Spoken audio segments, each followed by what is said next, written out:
মন ভাঙ্গে না মসজিদই ভাঙ্গে, ভাঙ্গে আমার আল্লাহর ঘর, ভাঙ্গে আমার আল্লাহর ঘর। মন মন্দিরে আল্লাহর বাড়ি, ব্যথা দিস না তার ভিতর। ঠিক না বেঠি বাজান? মানুষের মনে কষ্ট দিতে নাই, মানুষের হক নষ্ট করতে নাই। এই জন্য যারা হক নষ্ট করে, চিটারি বাটপারি করে, রাসূল বলেছেন মৃত্যুর ফেরেশতা মালাকুল মউত আজরাইল এমন ভয়ঙ্কর একটা চিপ দিব, এই চিপের কারণে অনেক মানুষের চোখ উল্টায়া যায়, চেহারাটা বিদ্রুপের মতো হইয়া যায়, পেশাব পায়খানা বের হইয়া যায়। ঠিক নিও বাজান? কিছু কিছু মানুষ ইন্তেকালের পরে দেখবেন অনেক মানুষের লাশ দেখতে ভয় লাগে, চোখ উল্টাইয়া যায়, চেহারাটা কেমন বিদ্রুপের মতো হইয়া যায়। তখন লাশ দেখা রাস্তাঘাটে হাইটা, মানুষের মুখ কি আর বন্ধ করন যায়? তখন দেখবেন মানুষের লোক মুখে হাইটা কয়, আহেরা যেমন জ্বালাইয়া গেছে এমন কষ্টে তার মরণ রইছে। কথা কোন ঠিক না বেঠিক? আবার কিছু কিছু খারাপ মানুষ মারা গেলে দেখবেন দুনিয়ার মানুষগুলো আফসুস করে, আহ দেশটা এখন ঠান্ডা হইব, আল্লাহর বলা আল্লাহ নিচে। কথা কোন ঠিক না বেঠিক? আর মুমিন ব্যক্তিরা মারা গেলে দুনিয়ার মানুষগুলো আফসোস করে, কান্না করে। আর অসৎ মানুষ যখন দুনিয়া থেকে বিদায় হইয়া যায় দেখবেন দুনিয়ার মানুষগুলো আল্লাহর কাছে শুকরিয়া আদায় করে। আর ভালো মানুষ মারা গেলে দেখবেন দুনিয়ার মানুষগুলা আফসোস করে, চোখের পানি ছাইরা কান্না করে।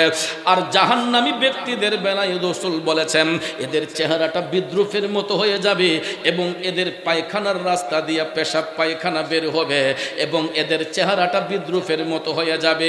কেনই বা হবে না? কারণ এরা তো ছাত্র ভালো না। ছাত্র ভালো হইলে না পরীক্ষা ভালো হইতো, টেনশনে তো এমনি হেরার 12টা বেজে গেছে গা। ঠিক না বেঠিক? কারণ ভাইয়ার আমার ওই মুহূর্তে তাদেরকে পাঠানো হইব আখিরাতের প্রথম ঘাট কবরে। ওই কবরে নেওয়ার পরে যখন মুনকার নাকির ফেরেশতা 3টা প্রশ্নের মাধ্যমে ইন্টারভিউ নেবে, শেষ প্রশ্নটা হবে আমার রাসূলকে নিয়া, ওমান হাজার রাজুল বুইসা ফিকুম, দয়াল নবীর সশরীরে কবরে হাজির কইরা যখন বলা হইব কে তোমার রাসূল, ওনার সম্পর্কে তোমাদের ধারণা কি? তখন ওই জাহান্নামীগুলা রাসূলকে দেখবে, দেখার পরও বলবে লা আদরি, আমি তো চিনি না, আমি জানি না, ওনার সম্পর্কে জানি না, লা আদরি। নবীকে দেখার পরেও এই পুরা কপইল্লা সেই দিন রাসূল চিনবে না। কেমনে চিনবো? কারণ দুনিয়ার মধ্যে তুই নবীর নিয়ে টানাটানি করছে, নবীর শানে বিয়াদবি করছে, আছে না নাই?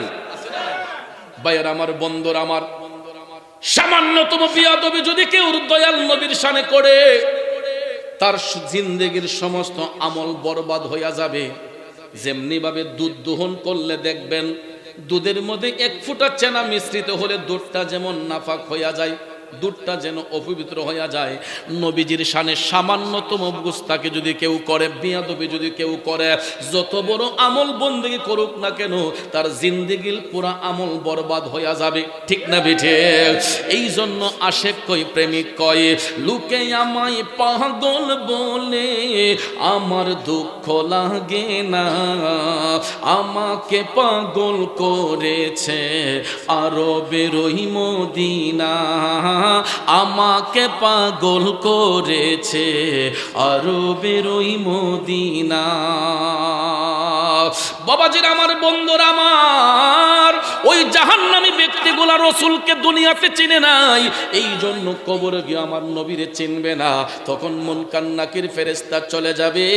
আমার রাসূল বলেছেন আল্লাহ রাব্বুল আলামিন তখন আরেক দল আযাবের ফেরেশতা তাদের কবরে নিয়োজিত করে। তখন ভাইয়ের আমার, ওই জাহান্নামী ব্যক্তিগুলাকে কবরের মধ্যে রাইখা 2 পাশের মাটি তাদেরকে চাপ দেওয়া হয়, কবরের 2 পাশের মাটিকে চাপানো হয়।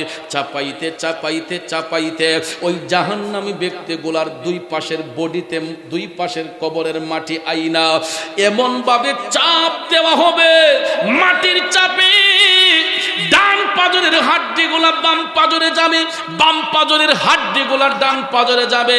এ বন্ধু আমার বাবাজিরা, মুরগের হাড্ডিতে কামড় দিলে যেই রকম মরমর করে ভেঙ্গে যায়, জাহান্নামী ব্যক্তিগুলাকে কবরে রাখার পরে কবরের দুই পাশের মাটির চাপে তাদের দেহের হাড়গুলা তখন মরমর করে ভেঙ্গে যায়। বন্ধুরা আমার বাবাজিরা, এরপরে শুধু সেটা শেষ নয়, আমার নবী যখন জাহান্নাম দেখতে গিয়েছিলেন তখন দয়াল নবী ওই সমস্ত ব্যক্তিদের কবরের আযাবের দৃশ্য দেখেছেন। জাহান্নামী ব্যক্তিগুলাকে কবরের মধ্যে যেই আগুনের তাপ দিয়া জ্বালানো হয়, রাসূল বলেছেন এই আগুনের তাপ যদি দুনিয়ার জমিনে একটা সুইয়ের নালা দিয়া যদি এই তাপটা দেওয়া হইতো, জাহান্নামী ব্যক্তিদেরকে কবরে যে আগুন দিয়া জ্বালানো হয় ওই আগুনের তাপটা যদি দুনিয়ার জমিনে একটা সুইয়ের নালা দিয়া যদি দেওয়া হইতো, তাহলে দয়াল নবী বলছেন গোটা পৃথিবীর মানুষের চেহারা জ্বলে অন্ধকার হয়ে যেত। কেউ বাজান সুইয়ের নালাটা কি বেশি মোটা? সুইয়ের নালা দিয়ে কি ঢুকে? একটা সুতা ঢুকে। এও 40 বছর ওভার হইলে এই নালা দিয়ে সুতাও ঢুকন যায় না। চোখে যদি সমস্যা হয়, কথা কোন ঠিক না বেঠিক? দেখা যায় না। যারা 50-60 বছরের মানুষ এরা দেখবেন সুইয়ের নালা দিয়ে সুতাটা ঢুকাইতে না, বরাবর দিলে জায়গা বের হইয়া, ঠিক না বেঠিক? তো দয়াল নবী বলছেন জাহান্নামী ব্যক্তিদেরকে কবরে যেই আগুন দিয়া জ্বালানো হয়, এই আগুনের তাপটা যদি দুনিয়ার জমিনে একটা সুইয়ের নালা দিয়া যদি ছাড়া হইতো, তাইলে গোটা পৃথিবীর মানুষের চেহারা জ্বলে অন্ধকার হয়ে যেত। তাইলে এই আগুনের তাপটা কি পরিমাণ কবরে হইতে পারে একটু নিজের বিবেকটা দিয়ে অনুমান করেন। তাইলে বলুন, আমরা জান্নাত চাই না জাহান্নাম চাই? জান্নাত চাই না জাহান্নাম চাই? জান্নাতের আশা যদি করতে হয় বাজান, জান্নাতের আশা যদি করতে হয়, জাহান্নামের আগুন থেকে যদি বাঁচতে হয়, তাইলে এখনো সময় আছে। ইত্তাকুল্লাহ, আল্লাহকে ভয় করো মুসলমান, আল্লাহকে ভয় করো, আল্লাহর ইবাদতে নিজেকে নিয়োজিত করো, নবীর গোলামিতে নিজেকে নিয়োজিত করো। যারা নেক আমল করবে, যারা ভালো কাজ করবে, এরা দুনিয়াতে যেমন শান্তি পাবে, আখিরাতেও তাদের মুক্তির ফয়সালা হয়ে যাবে। কারণ বাজান রাগ করবেন না, গুসা করবেন না, আমরা নেক আমল করব দূরের কথা, আজকেও তো অনেক মানুষ আছে এখানে এশারের নামাজটা কাজা করছেন। হ্যাঁ, আমি চ্যালেঞ্জ করে বলতে পারবো এই মাহফিলের শ্রোতা যারা আসছেন, এখানে অনেক মানুষের আজকে এশারের নামাজ কাজা হয়েছে, অনেক মানুষের মাগরিব কাজা হয়েছে, আসর কাজা হয়েছে, জোহর কাজা হয়েছে। ফজরের কর্তা বললেই তো লজ্জা চলে আসে। ইডি তো বাদ ওই ফজরের কথা কইলে তো লজ্জাই আসে। অনেক সময় মসজিদের পাশ দিয়া যদি যাই, প্রায় সময় ফজরের নামাজ পড়তে মসজিদে ঢুকলে গিয়া দেহুদা ইমাম সাহেব আর মুয়াজ্জিন সাহেব, এরপরে যদি 1-2 জন মুরব্বী মুসল্লি যারা এই দজবঙ্গ রোগী, এমদা কাশে একজনে, হেমদা কাশে একজনে, হুজুর ঠিক না ঠিক? কিন্তু এতগুলা যুব সমাজ এলাকাতে বসবাস করে, সর্দার আল্লাহর ঘরে যখন আমরা ডান পা দিয়ে যখন প্রবেশ করি, তখন ভাইয়ার আমার আল্লাহুম্মা ফতাহলি আবওয়াবা রাহমাতিকা এই বলে যখন আল্লাহর ঘরে যখন আমরা ঢুকে যাই, তখন আমরা আল্লাহর আমানতে চলে যাই। কথা বলেন, আল্লাহর আমানতে চলে যাই। এখানে রাজা, বাদশাহ, ফকির, মিসকিন আর কোনো ভেদাভেদ নাই, সবার হচ্ছে এক সমান জায়গা, ঠিক না ঠিক? এখন আমরা দেশে আবার আরেকটা সিস্টেম আমি দেখছি, কিছু কিছু মানুষে মসজিদকে জায়গা দখল করে রাখে, আগে নামাজের মসলাটা বিছাই রাখে। ওই ইমাম সাহেবের নিলে কয়ে দেয়, মুয়াজ্জিন সাহেবের কয়ে দেয় আমার জায়গাটা রাখেন, কয়ে নামাজের মসলাটা কি করে মসজিদের মাঝে বিছাই রাখে। ইহানোকে কেউ বইল কয়ে কিন্তু উঠেন, এটা অমুকের জায়গা। আসেনি এমন জায়গা? আপনাদের এলাকায় হয়তো নাও থাকতে পারে। আমি অনেক জায়গায় দেখেছি এরকম ভাবে কিছু কিছু জায়গা দখলকারী, এরা তো মানুষের জায়গা দখল করছই, মসজিদও গিয়ে এরা নিজের নামাজের জায়গাটা দখল করে নিচ্ছে। কেমন নামাজ এটা চিন্তা করেন। শোনেন, আল্লাহর ঘর মসজিদের কিছু আদব আছে, মসজিদের আদব রক্ষা করে চলতে হয়। কারণ মসজিদ যদি কেউ যদি এটা মালিকানা দাবি করে যে আমার মসজিদ, তাইলে এই মসজিদে জুমা হবে না, এই মসজিদে নামাজ হবে না। জায়গা আপনার, কিন্তু আপনি এই জায়গা ওয়াকফ করে দিতে হবে। যতক্ষণ ওয়াকফকৃত জায়গা না হবে সেখানে মসজিদ নির্মিত হবে না। কথাটা বুঝতে পারছেন? কারণ মসজিদ এটা সবার সমান অধিকার। ফকিরের যেমন অধিকার, রাজার এমন অধিকার, বাদশার যেমন অধিকার, মিসকিনের এমনই অধিকার, একই সমান অধিকার। মসজিদের মধ্যে কোনো উঁচা নিচা নাই। কথা কোন ঠিক না ঠিক?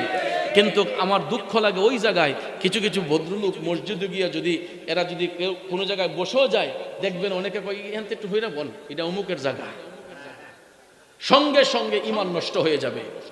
কারণ মসজিদের আদব হলো আল্লাহুম্মা ফতাহলি, ডান পা দিয়ে মসজিদে প্রবেশ করবেন। কোন পা দিয়ে? মসজিদে ঢুকতে হয় ডান পা দিয়া, আর বের হতে হয় কোন পা দিয়া? কারণটা কি?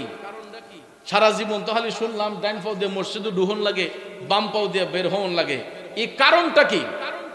শুনেন, এই কারণটা আমাদেরকে সমাধান দিয়েছেন আমাদের মাযহাবের ইমাম। আজকাল তো অনেকে মাযহাবই মানে না, আছে না নাই? লামাযহাবি ফিতনা আছে না, মাযহাব মানে না। কিন্তু ইসলামের ৪৩টা ফরজের মধ্যে মাযহাব মানো একটা ফরজ। আমাদের মাযহাবের ইমাম হলো ইমামে আজম আবু হানিফা রাদিয়াল্লাহু তাআলা আনহু, যিনি এশারের ওয়াক্তের ওযু দিয়া ৪০ বছর ফজর পড়েছেন একটানা। আমরা কয়দিন পড়ছি? এশারের ওযু দিয়া ফজর পর্যন্ত ইবাদত করছেন একটানা ৪০ বছর। ওই লোকের আমলের ওজনটা কি আমার আপনার সমান? আজকাল দেখা যায় যে কিছু কিছু মানুষ অল্প বিদ্যা ভয়ঙ্করী জুতারে কয় আলমারি, আছে না নাই? আগারও খবর নাই, গুড়ারও খবর নাই। উনি বাংলা কিতাব সটি কিতাব কইরা উনি বড় মুফতি হয়ে গেছে। কয় মাযহাব মারা কোনো প্রয়োজন নাই। কিন্তু আমাদের ভারতবর্ষে, এই এশিয়া উপমহাদেশে ইসলামের অভয় বাণী, ভারতবর্ষে ইসলামের অভয় বাণী আসছে ইমামদের মাধ্যমে, অলিদের মাধ্যমে। কথা কোন ঠিক কিনা? মাযহাবের ইমাম একটা মাসালা, সুষ্ঠু মাসালা দিয়েছেন যে কেন আমরা ডান পা দিয়ে মসজিদে প্রবেশ করব। কারণ ডান পার মধ্যে শক্তি থাকে বেশি। ঠিক নেই বাজান? ডাইন হাত ডাইন পার মাঝে শক্তি বেশি থাকে, বাম পাওয়ার মধ্যে শক্তিটা একটু কম থাকে। যদি আমাদের অঙ্গ, কিন্তু দেখবেন ডাইন হাত দিয়ে একটা ঢিল দেন, দেখবেন কতটুক দূরে যায়। বাম হাত দিয়ে দিলে এতটুক দূরে যাইবো বাবা। ডাইন পাও দিয়া ফুটবল একটা শট দিয়েন, দেখেন ফুটবলটা কত দূর যায়। আর বাম পাও দিয়ে দিয়েন, দেখেন কতটুক দূর যায়। রাইতে দিন ডিফারেন্স। তাইলে মৃত্যুর ফেরেশতা মালাকুল মউত আজরাইল যেই কোনো মুহূর্তে আমাদের জান কবজ করতে পারে। তো এই জন্য আমরা যখন মসজিদে ঢুকতেছি, ওই মুহূর্তে তো আজরাইল আমাদের জান নিতে পারে কিনা? এই জন্য মাযহাবের ইমাম বলেছেন ডান পাটা এই জন্যই দিতে হয়, যদি মসজিদে ঢুকার সময় আমাদের মৃত্যুর ফেরেশতা চলে আসে, আমরার বডিটা যাতে মসজিদের ভিতরে গিয়ে পড়ে। আমাদের বডিটা যাতে কি মসজিদের ভিতরে যাতে পড়ে। যেহেতু ডান পায়ে শক্তি থাকে বেশি, তো ডান পাটা বাড়ালে ওই মুহূর্তে যদি মৃত্যু হয়েও যায়, আমাদের বডির ঝুঁকটা থাকবে কি সামনের দিকে, মসজিদের দিকে। তাইলে আমাদের মরণটা যেন মসজিদে হয়। বের হবার সময় বাম পা দিতে হয় এই কারণে, যদি আমাদের মৃত্যুর ফেরেশতা ওই মুহূর্তে চলে আসে, যেহেতু ডাইন পাও শক্তি বেশি থাকে, বাম পাওটা বাড়াইলো যদি মৃত্যু হয়ে যায়, যাতে আমাদের বডিটা মসজিদের ভিতরে থাকে। আর টয়লেটে ঢোকার সময় আগে দিতে হয় বাম পাও, পরে দিতে হয় ডান পাও। এটা মনে রাখবেন। আমরা তো ইটা উজবিজ করে চলি না, আমরা সব সময় এগুলা মান্য করে চলবেন। টয়লেটে যখন ঢুকবেন তখন আগে দিবেন কোন পাও? বাম পাও। বের হবার সময় ডান পাও। এটার কারণ হলো এই সেম, যদি ওই মুহূর্ত আমরা যে টয়লেটে ঢুকতে যাচ্ছি, ওই মুহূর্ত তো আমাদের মৃত্যুর ফেরেশতা চলে আসতে পারে। অনেক মানুষের টয়লেটে মরণ হয়েছে না, বহু হয়েছে বাজানো। এই জন্য আমরা যদি বাম পাওটা আগে বাড়াই, যদি ওই মুহূর্তে মৃত্যু হয়ে যায়, যাতে আমাদের বডিটা টয়লেটের বাহিরে পড়ে, যাতে কেউ কয় না যে এটা লেট্রিন নবীরা মরছে।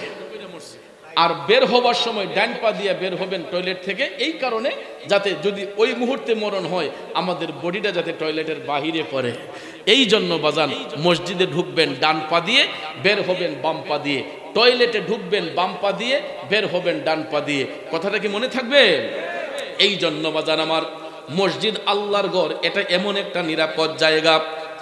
আমার রাসূল বলেন, যখন মুসল্লি ডান পা দিয়ে মসজিদে প্রবেশ করে, ওই মুহূর্তে যখন ব্যক্তিরা মসজিদে ঢুকে যায়, মায়ের গর্ভ থেকে সন্তান ভূমিষ্ঠ হইলে যেরকম নিষ্পাপ হয়ে আসে, একটা মানুষ যখন আল্লাহর ঘর মসজিদে ঢুকে যায়, ওই মুসল্লিটা কচি শিশুর মতো নিষ্পাপ হইয়া যায়। কারণ ঢুকার আগেই আল্লাহ তাআলা রহমতের ফেরেশতা পাঠাইয়া ওই বান্দার কালবের যত ময়লা আছে সমস্ত গুনাহ আল্লাহ উঠাইয়া নেয়। ফেরেশতা পাঠাইয়া আল্লাহ কয় আমার ঘর পবিত্র, আমার ঘরে অপবিত্র হইয়া কেউ ঢুকতে পারবে না। এই জন্য দেখবেন আমরা মসজিদে যখন ঢুকি ডান পা দিয়ে উজু কইরা ঢুকি, তার আগে আল্লাহ তাআলা আমাদের কালবের ময়লা ফেরেশতাদের মাধ্যমে উঠাইয়া নেয়। মসজিদে ঢুকলে আমরা নিরাপদ আশ্রয়ে চলে যাই, কারণ মসজিদ এটা কাবার অংশ। কথা কোন ঠিক না বেঠিক? এই জন্য ভাইয়ার আমার, আল্লাহর ঘর মসজিদের মধ্যে গেলে উচ্চ বাক্যে কথা বলতে নাই, ওইখানে দখলদারি দেখাতে নাই, এই যে এটা আমার জায়গা, এটা আমার জায়গা। এখানে বাবা কোন, ছেলে কোন, সন্তান কোন, নাতি ফতি গোষ্ঠী কৃষ্টি যা আছে সবার এক কাতার। ঠিক না বেঠিক? এই জন্য যারা আগে জায়গা পাবে তারা আগে সামনের সব পুরা করবে, এরপরে দ্বিতীয় সব, তৃতীয় সব, এরপরে কাতার যতগুলো আছে এইগুলো আমরা পূরণ করে বসবো। হ্যাঁ, এখানে একটা বিষয় আছে, যদি কোনো মেহমান মুসাফির, এক মসজিদে যদি কোনো মেহমান মুসাফির, যেমন একজন বরেণ্য ব্যক্তি, বুজুর্গ ব্যক্তি, একজন হক্কানি আলেম যদি আপনার এলাকার মসজিদে আসেন, এই মেহমানকে সম্মান দেওয়া মেজবানদের দায়িত্ব। মেহমানকে ইজ্জত করে যে হুজুর আপনি সামনে চলে যান, এটা হলো মেহমানের ইজ্জত, এটা আল্লাহ রসুল নিজে দিয়েছেন।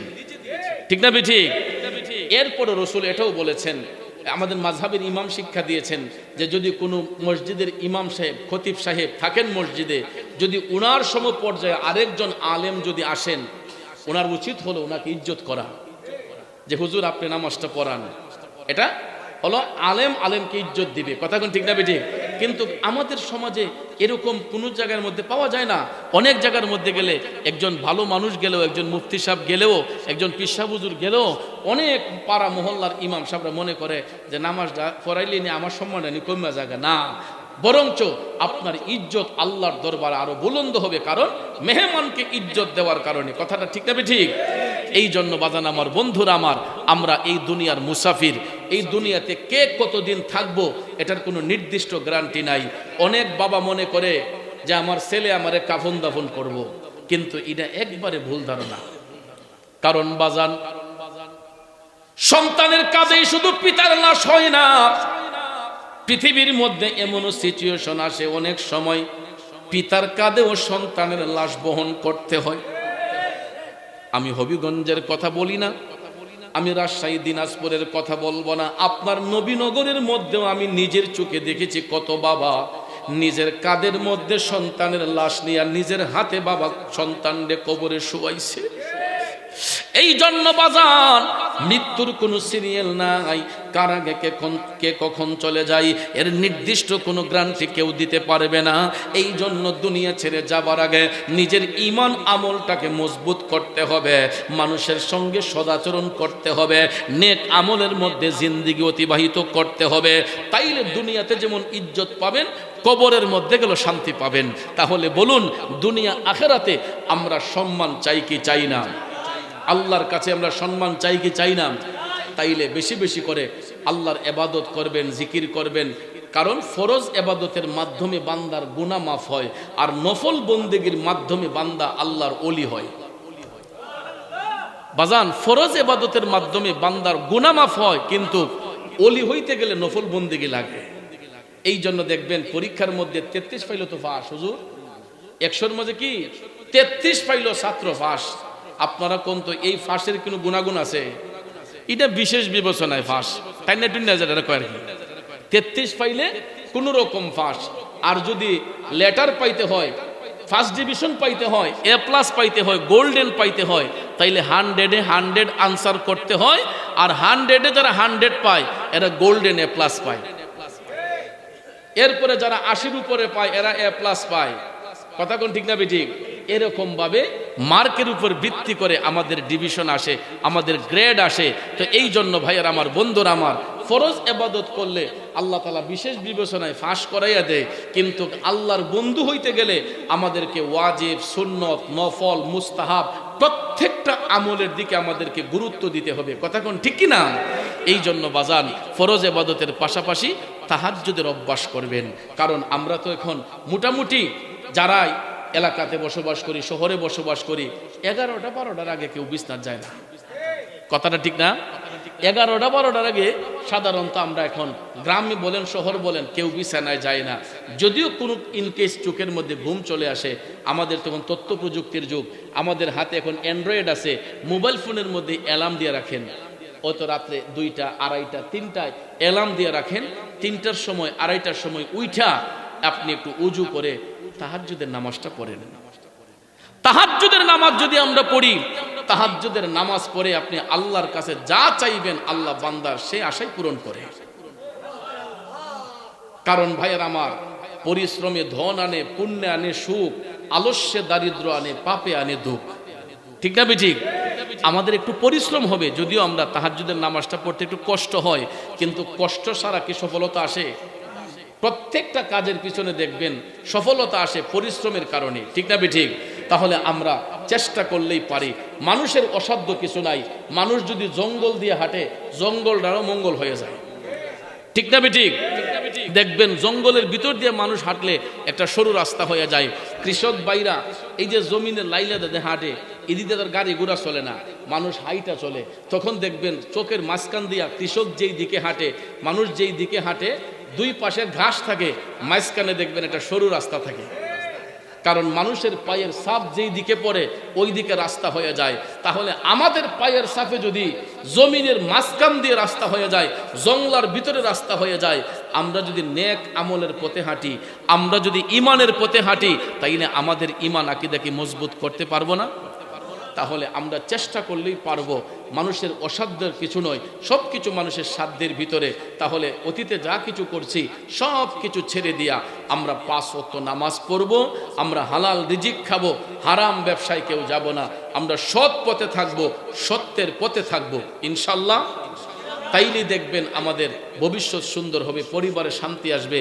আজকে আমার বাবাজি জনাব হাজি মোহাম্মদ মুতাহার মিয়া সাহেব, ওনার ইচ্ছা, ওনার বাড়িতে আইনা আমাকে একটু মিলাদ মাহফিল করাবেন।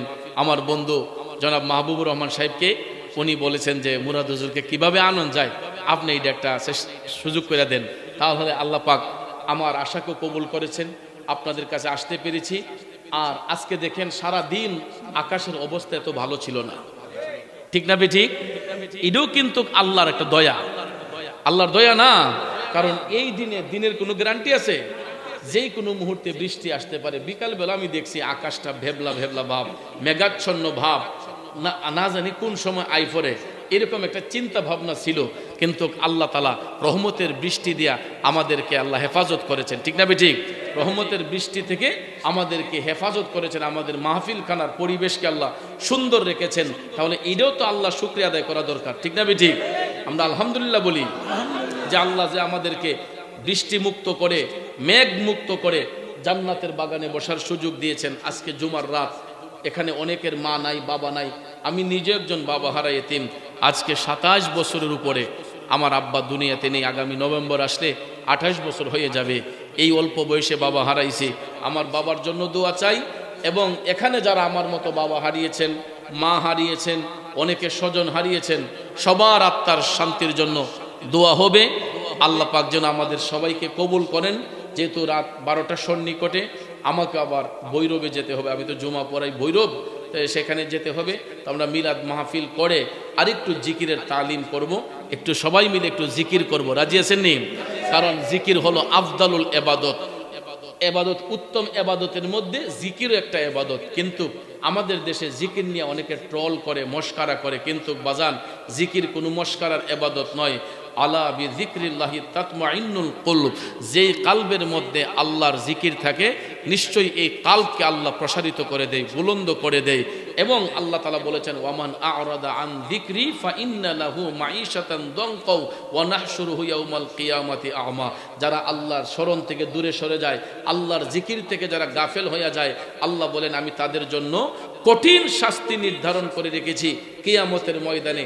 এই শাস্তি হলো তাদেরকে অন্ধ বানায় আল্লাহ উঠাইবে, যারা জিকির থেকে দূরে সরে থাকে। এই জন্য যুবক ভাইদেরকে বলবো, আল্লাহর জিকির নিয়ে কখনো এনকার করতে নাই, মস্কারা করতে নাই। জিকিরের অনেক ধরন আছে। জিকির সাধারণত 2 প্রকার, একটা হলো জিকিরে জালি, আর একটা হলো জিকিরে খফি। জিকিরে জালি হলো প্রকাশ্যে জিকির, আর জিকিরে খফি হলো গোপনে। অর্থাৎ জবান বন্ধ রেখে শ্বাসে নিঃশ্বাসে যেটা হয় এটাকে বলা হয় জিকিরে খফি। আর জিকিরে জালি হলো যেটা প্রকাশ্যে জুড়ে সুরে আওয়াজ দিয়ে করা হয়। তো জিকিরে জালির মধ্যে আবার অনেক প্রকার ভেদ আছে। জিকিরের জালির মধ্যে ৫ জিকির আছে, কালবের জিকির আছে, নফিস বাত আছে, এরকম আমাদের ৬ লতিফার, যেখান থেকে 10টা লতিফার মধ্যে তো 4টা তো আমাদের দেহের মধ্যে বিরাজমান, বাতস খাক বাত, আগুন পানি মাটি বাতাস, বাকি 6টা লতিফা এটা যদি জারি রাখতে হয় তাহলে এক এক জায়গা থেকে এক একভাবে আল্লাহর জিকির করে নিজের কাল্পকে শুদ্ধ করতে হয়, কুরুপিগুলা দূর করতে হয়, শরীফুকে জারি রাখতে হয়। ঠিক না বে ঠিক? আমরা তো নিজের দেহরই চিনি না, আমরা আরেকজনের গীবত করি, পরনিন্দা করি, কিন্তু অন্যের গীবত না করে নিজেরকে নিজে চিনতে শিখুন, নিজের দেহটাকে নিজে চিনুন। আমরা তো নিজের দেহের সাথেই বাহাদুরি করতে পারি না, অন্যের সাথে বাহাদুরি দেখাই, কিন্তু নিজের রূপের সাথেই তো নিজের বাহাদুরি নাই। বলুন তো, আয়না ছাড়া এই রূপটাকে দেখা সম্ভব? কিন্তু আমরা এই 2 চোখ দিয়া শত শত মাইল দূরে দেখি, অনেক কিছু দেখতে পাই আমাদের চোখের সামনে, যে আমি নিজে দেখছি, কিন্তু আমি নিজে তো আমার রূপটা আয়না ছাড়া দেখতে পারি না। তাহলে মাধ্যম লাগেনি? তাইলে নিজের রূপটা দেখতে গেলে একটা মাধ্যম লাগে। তাহলে আল্লাহ যে পাইছেন, আল্লাহ কি বিনা মাধ্যমে পাওয়া যায়? আল্লাহ পাওয়ার মাধ্যম হলেন দয়াল নবীজি। কথা কোন ঠিক না বেঠিক? নবী পাওয়ার মাধ্যম হলেন সাহাবাই কেরাম, সাহাবীদের পাওয়ার মাধ্যম হলো তাবেঈন, তাদেরকে পাওয়ার মাধ্যম তবে তাবিন, এরপরে ওলি আবদাল গাউস কুতুব এখন পর্যন্ত যারা হচ্ছেন তারা হচ্ছেন ওসিলার মাধ্যম। এই জন্য ভাইয়ার আমার, একটা জিনিস অর্জন করতে গেলে আমাদেরকে ওসিলা তাল্লাশ করতে হয়। কথা কোন ঠিক না বেঠিক? যেমন আমি এখানে আসছি, নিজে নিজে আসছি না, একটা মাধ্যমে আসছি। মাধ্যমটা হলো মাহবুব ভাই, উসিলাকে মাহবুব ভাই, উনাকে উসিলা করে আমি আপনাদের গ্রামে এসেছি। নাকি একা একা চলে আসছি? আমার আসার পিছনে একটা মাধ্যম আছে। তো মাধ্যমটা হলো আমার এক বন্ধু, বন্ধুর মাধ্যমে এখানে এসেছি।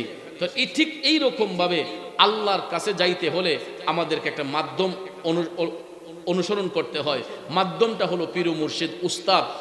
এরপরে পীর মুর্শিদ উস্তাদের মাধ্যমে আমরা আল্লাহ রসুলকে চিনতে পাই, আল্লাহ রসুলের দর্শন পাই। এই পাইতে গেলেই আমরা বেশি বেশি করে নিজের কাল্পকে শুদ্ধ করতে হবে। ওলিদের কাছে কেন যাই? ওলিদের কাছে গেলে নেক আমল শিক্ষা পাই। নেক আমল শিক্ষা করলে আমাদের বাম স্তনের 2 আঙ্গুল নিচে একটা কাল্ব আছে, এটাকে বলা হয় লতিফায়ে কাল্ব। এটা আয়নার মতো পরিষ্কার থাকে।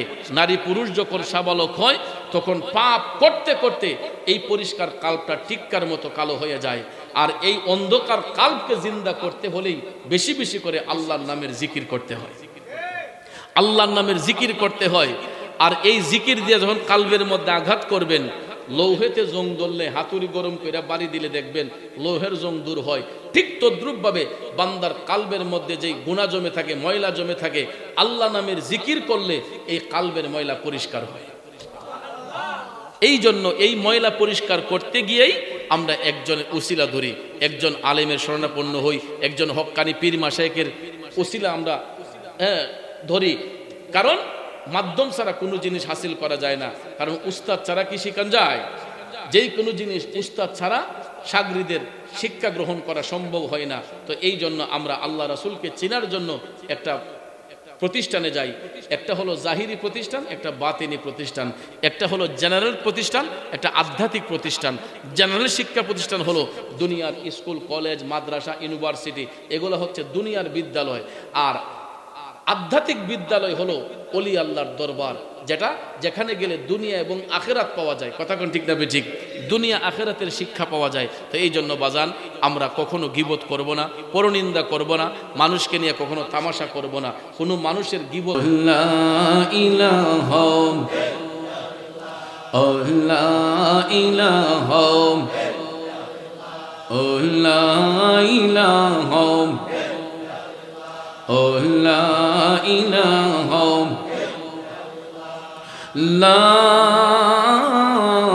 ইলাহা ইল্লাল্লাহু মুহাম্মাদুর রাসূলুল্লাহ সাল্লাল্লাহু আলাইহি ওয়াসাল্লাম। সবাই চোখটা বন্ধ করে আপন আপন কলবের দিকে মুতাওয়াজ্জি হইয়া গুনাহ মাফের জন্য একটু দরুদ দিয়া সবাই তাজিমের সহিত আবার জিকির করুন ইসমে জাত আল্লাহ আল্লাহ আল্লাহ আল্লাহ আল্লাহ আল্লাহ আল্লাহ আল্লাহ আল্লাহ আল্লাহ আল্লাহ আল্লাহ আল্লাহর নবী নূরের নবী আল্লাহর নবী নূরের নবী যাহার নাই গো তুলনা নূরে ঝলমল ঝলমল করে সোনার মদিনা আল্লাহ আল্লাহ আল্লাহ আল্লাহ আল্লাহ আল্লাহ আল্লাহ আল্লাহ আল্লাহর নবী নূরের নবী আল্লাহর নবী নূরের নবী যাহার নাই গো তুলনা নূরে ঝলমল ঝলমল করে সোনার মদিনা মাশাআল্লাহ আল্লাহ আল্লাহ আল্লাহ ও নবীজি আপনার কথা মনে হইলে বুক ভাইসা যায় নয়ন জ্বলে কোথায় গেলে পাবো আপনায় কোথায় গেলে পাবো আপনায় দাও না একবার বলিয়া নূরে ঝলমল ঝলমল করে সোনার মদিনা আল্লাহ আল্লাহ আল্লাহ আল্লাহ আল্লাহর নবী নূরের নবী আল্লাহর নবী নূরের নবী যাহার নাই গো তুলনা নূরে ঝলমল ঝলমল করে সোনার মদিনা আল্লাহ আল্লাহ আল্লাহ আল্লাহ ও নবীজি মদিনা শরীফের মাঝে রিয়াজুল জান্নাহ আছে সেই স্থানে পড়লে নামাজ সেই স্থানে পড়লে নামাজ জীবনের গুনাহ থাকে না নূরে ঝলমল ঝলমল করে সোনার মদিনা আল্লাহ আল্লাহ আল্লাহ আল্লাহ আল্লাহর নবী নূরের নবী আল্লাহর নবী নূরের নবী যাহার নাই গো তুলনা নূরে ঝলমল ঝলমল করে সোনার মদিনা আল্লাহ আল্লাহ আল্লাহ আল্লাহ আল্লাহ তুমি মেহেরবান গো নবীজি তুমি মেহেরবান ও নবীজি তুমি মেহেরবান নয়নে একবার দেখিলে জোড়াইতাম পরাণ ও নবীজি তুমি মেহেরবান মাশাআল্লাহ আল্লাহ আল্লাহ আল্লাহ আমরা সবাই পাপী গো নবীজি তুমি দয়াবান আমরা সবাই পাপী গো নবীজি তুমি দয়াবান তোমার দয়া দিয়ে করবা মোদের মুশকিল আসান ও নবীজি তুমি মেহেরবান মারহাবা আল্লাহ আল্লাহ আল্লাহ আল্লাহ আল্লাহ আল্লাহ তুমি আদি তুমি অন্ত, তুমি মোদের জান।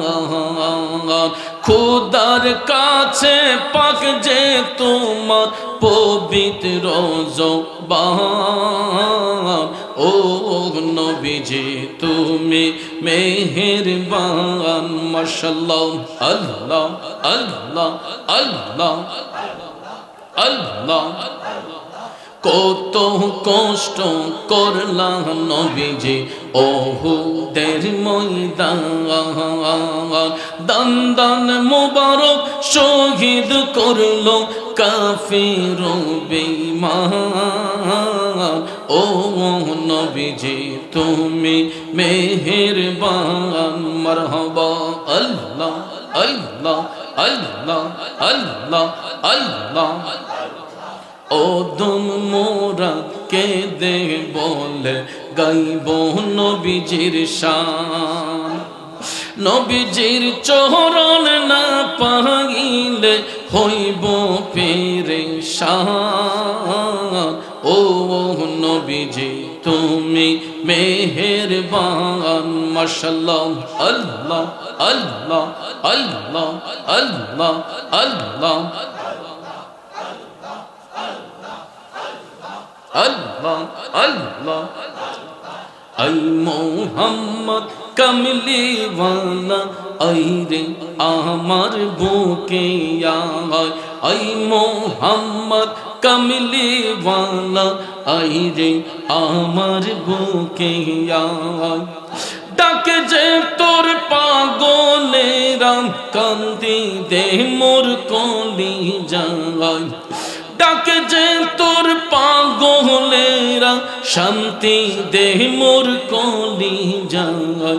আই মোহাম্মদ কামলিওয়ালা আই রে আমার বুকে আয়। আল্লাহ আল্লাহ আল্লাহ আল্লাহ আল্লাহ।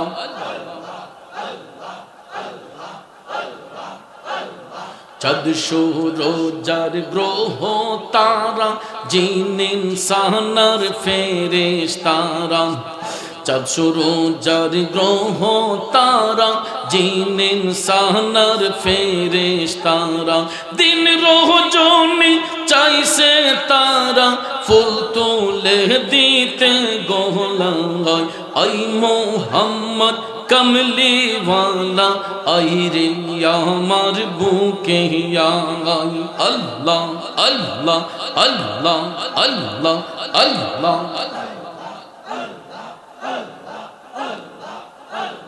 ফকির দরবেশ বাদশাহ ওলি দুলিতে সেই ফুলের কলি। কাঁদে লইয়া ভিক্ষার ঝুলি বাস করে গাছের তলায়। আই মোহাম্মদ কামলিওয়ালা আই রে আমার বুকে আয়। আল্লাহ